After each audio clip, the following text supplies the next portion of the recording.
اب یہ جو یوسف علیہ السلام کی بات کرتے ہیں کہ ان کو بھی تو سجدہ کیا گیا تھا. پہلی بات تو یہ کہ وہ ہماری شریعت نہیں ہے.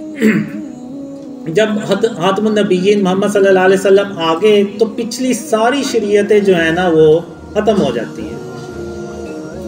تو ہم نے صرف محمد صلی اللہ علیہ وسلم کی شریعت کو فالو کرنا ہے، ہم نے کسی اور کی شریعت کو فالو نہیں کرنا. اور رہی بات یوسف علیہ السلام کی، تو وہ اللہ کے نبی ہیں، تو اور وہ اللہ نے سند اتاری ہے اس چیز کی قرآن میں.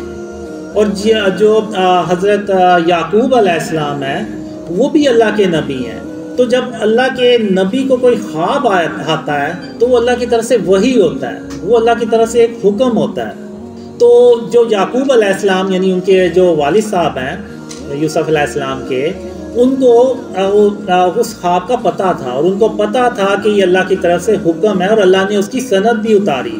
بالکل ویسے ہی جیسے کہ آدم علیہ السلام کی سند اتاری، اور اللہ نے سب کو حکم دیا کہ آدم علیہ السلام کو سجدہ کیا جائے، لیکن ابلیس نے غرور اور تکبر میں آ کے سجدہ کیا.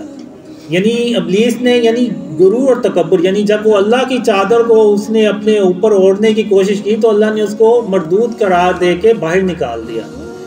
تو اللہ نے وہ سند اتاری، اللہ نے ان کو حکم دیا، تو وہ انہوں نے یوسف علیہ السلام کو سجدہ کیا، اور یہ اللہ نے حکم بھی جاری کیا اور سند بھی اتاری.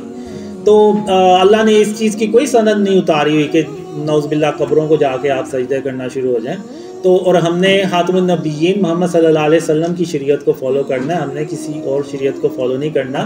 کیونکہ پہلے کی امتوں میں شراب بھی حلال تھی، اور ایک شخص 2 سگی بہنوں سے شادی بھی کر سکتا تھا، اور خاتم النبیین محمد صلی اللہ علیہ وسلم کی شریعت میں یہ چیزیں حرام ہو گئی ہیں، یہ نہیں ہم کر سکتے.